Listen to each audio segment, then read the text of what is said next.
जीवन में समृद्धि को पाने के लिए, वैभव को पाने के लिए या भक्ति को पाने के लिए हम किस चीज को समर्पित करें जिससे देवता हमारे अनुकूल, हमारे सुख को प्रदान करें। भगवान श्वेत ने काल तिल का वर्णन किया। काल तिल जानते होंगे, काली तिल्ली जिसको बोला जाता है। यज्ञ में 3 चीजों की मूलता रहती है, एक चावल, काली तिल्ली और जौ। ये तीनों का क्रम अलग अलग आता है। काली तिल का यज्ञ भाग में दे देने पर, यज्ञ में अपन जो काली तिल्ली डालते हैं, इससे घर परिवार में जितने लोग रहते हैं उनकी आयु में वृद्धि होती है। ठीक है। अक्षत अगर यज्ञ में दिया जाता है तो हमारे पूर्वजों के लिए, हमारे पितरों के लिए लक्ष्मी की वृद्धि कराता है और पितरों को तारता है। जौ, जौ का बड़ा महत्व है। आप लोग देखे होंगे दाना, जौ का 3 जगह पर दान है। जौ का दान कितनी जगह पर है? 3 जगह। एक, ब्रजमंडल में कहीं घूमने के लिए जाएं। कहां पर? ब्रजमंडल में कहीं जाएं तो थोड़ी सी जौ जरूर लेकर जाएं। उसको पटक देने पर हमारे घर में कभी संपदा की कमी नहीं आती। एक जौ ब्रजमंडल में। जौ का भाग दूसरे नंबर पर जाता है गंगोत्री। कहां पर? गंगोत्री। गंगोत्री में अगर जौ का दान दे दिया जाए तो घर में किसी की अकाल मौत नहीं होती। याद रखना, किसी का अटैक, शुगर, कोई बड़ी बीमारी आदि कोई भी बड़ी बीमारी किसी को नहीं होती अगर जौ गंगोत्री में छोड़ी जाए। तीसरा, जौ का दान होता है नैमिषारण्य। कहां पर? नैमिषारण्य। नैमिषारण्य चक्र तीर्थ में अगर जौ का 2 दाना अगर समर्पित कर दिया जाए तो याद रखना, वहां केवल 2 दाने जौ के छोड़ देने पर घर में कभी क्लेश नहीं रहेगा। नैमिषारण्य। 3 जगह दानों का महत्व, जौ के दान की पुण्यता। तो यहाँ जो काल तिल का महत्व करा गया तो कहा वो काल का हरण कर लेता है। दक्षिण दिशा पर आधिपत्य है यमराज का, यमराज पर आधिपत्य है दुमोरना का, यमराज की पत्नी का। एक काम करो, तुम्हारे पति को अगर बचाना है तो बस धुमोरना का स्मरण करा जाए। शव पड़ा है, शव के पास गई नहीं, बहू भी नहीं गई, मां भी नहीं गई, शिव अर्चना, धुमोरना का स्मरण करा। शंकर भगवान के शिवलिंग पर काली तिल चढ़ाना प्रारंभ करी। धुमोरना सामने आकर खड़ी हो गई। यमराज की पत्नी धुमोरना कहती है, तुमने मेरी और शिव की आराधना करी, मैं दक्षिण दिशा की महारानी हूं, चिंता ना करिएगा, मैं दक्षिण का मार्ग रोक दूंगी, क्योंकि पहली स्त्रियां मिली जिसने मेरा आराधना करी। दुनिया के लोग यमराज को मनाते हैं, शनि महाराज को मनाते हैं, बृहस्पति को मनाते हैं, सब देवताओं को मनाने में लगे रहते हैं, पर पहली तुम मिली जिसने शंकर के कहने पर मेरी आराधना करी है। वचन देती हूं, जाओ, तुम्हारे आंगन में जो काला कम्मल पड़ा हो, लोहे का सामान पड़ा हो, यमराज जब बंदी बनाने के लिए यमदूत आएंगे, वो सामान अगर रखा हुआ दिख गया तो वो लेकर नहीं आएंगे, क्योंकि मैंने वचन दिया था उनको। रख दो उसके सिराने पर। दौड़ी बहू, दौड़कर लोहे का जो सामान पड़ा था उसमें कम्मल रखकर 5.25 किलो अनाज धरकर पटक दिया और आराधना में धुमोरना की आ गई। मरा हुआ पति मोरना ने जो रगवाया, यम के दूत लेकर जा रहे थे तो हाथ से वो जीवात्मा वापिस छूट गई। छूटने का कारण पूछा यमदूतों ने, हुआ क्या?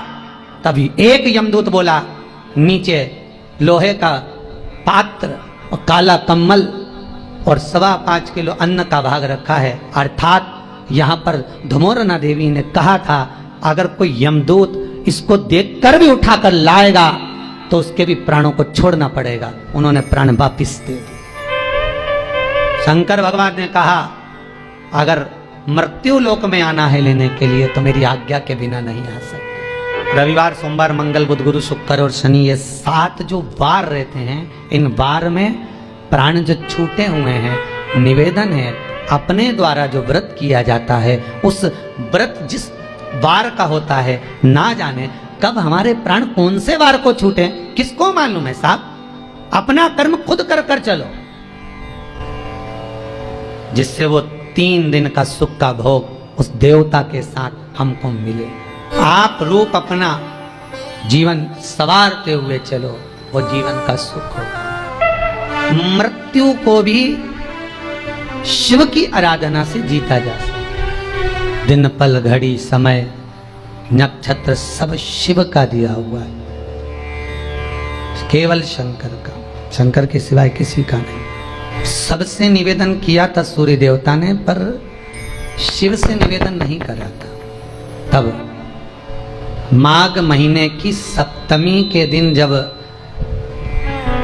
कोई आया नहीं, तब भगवान भूत भावन भूतेश्वर मेरे शिव आए। सूर्य देवता से काम मांगो। देव कार्य में जो जाना होता है, कोई पुकारता है तो हमारा जाना नहीं होता, धीमा धीमा चलना होता है। कैसे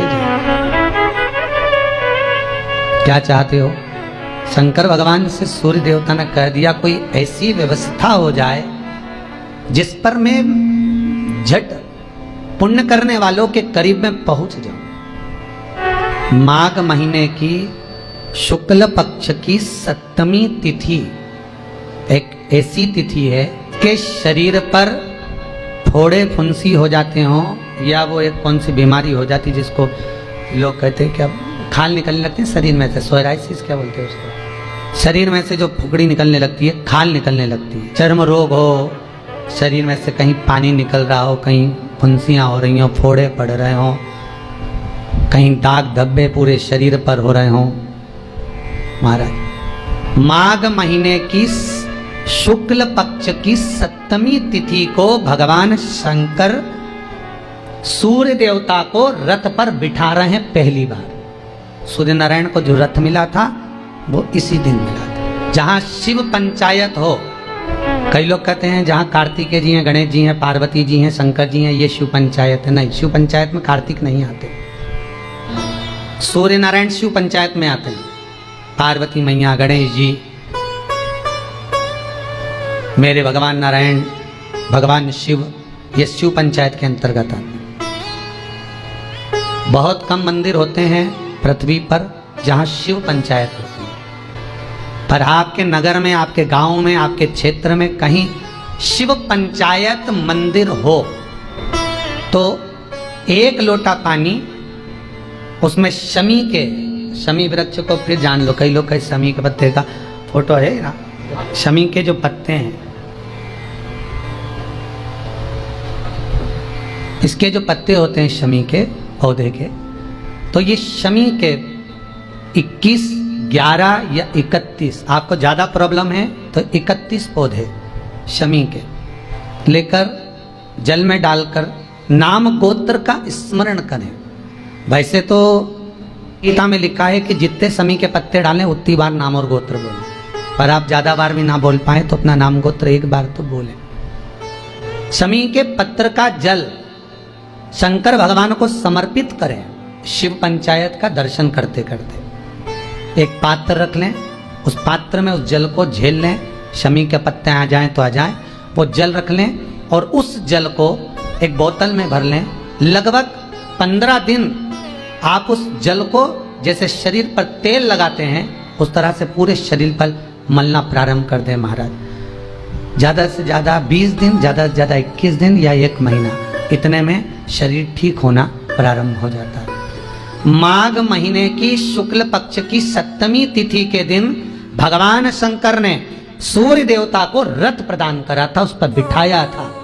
तो सूर्य देवता ने शिव से प्रार्थना करी थी, भोलेनाथ आपने मेरी कामना पूर्ण करी है, मैं क्या कर सकता हूं?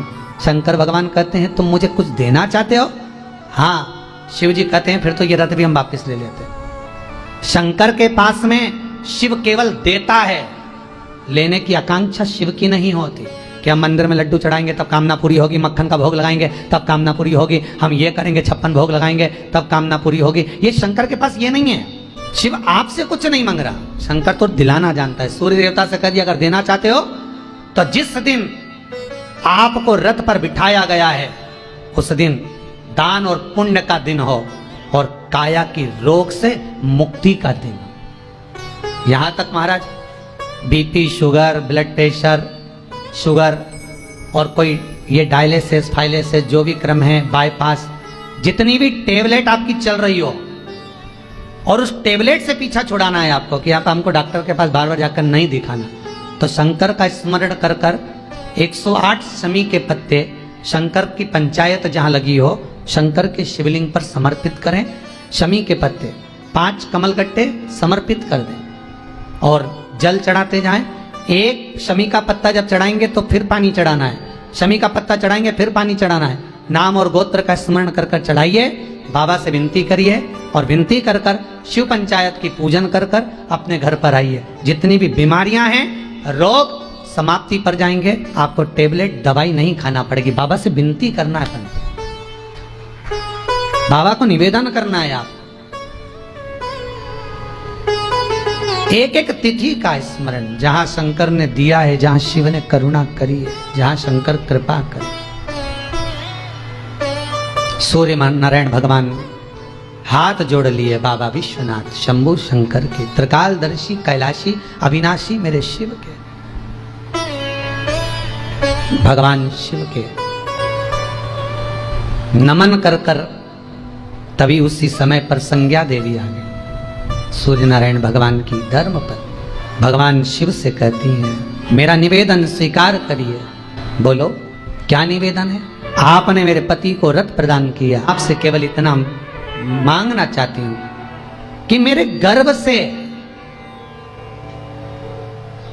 ऐसी कन्या का जन्म होना चाहिए कि ताप और मेरे पुत्र यम की कैद से लोगों को मुक्त कर दे।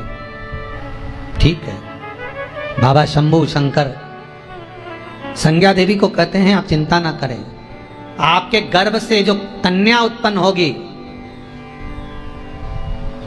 सूर्य नारायण भगवान की 2 बेटियां, एक यमुना और एक ताप्ती, तुम्हारे गर्भ से जो कन्या जन्म लेगी वो संसार सागर में मानव जाति का कल्याण करेगी। तुम्हें वो फल अवश्य प्राप्त होगा। शिव की करुणा ऐसी हुई कि महाराज संज्ञा देवी के गर्भ से कन्या का जो जन्म हुआ वो यमुना कहलाए, यमी यमुना। और यमुना के साथ एक कन्या का और जन्म हुआ जो ताप्ती कहलाए। पूरी दुनिया में केवल एक ऐसी नदी है ताप्ती जिसके अंदर हड्डियों को आधे घंटे के लिए डाला जाता है और वो हड्डी तुरंत गल जाती है। पूरी दुनिया में केवल एक ही नदी है जिसमें अस्थि का विसर्जन जो किया जाता है वो एकदम अस्थियों को समाप्त कर देती महाराज।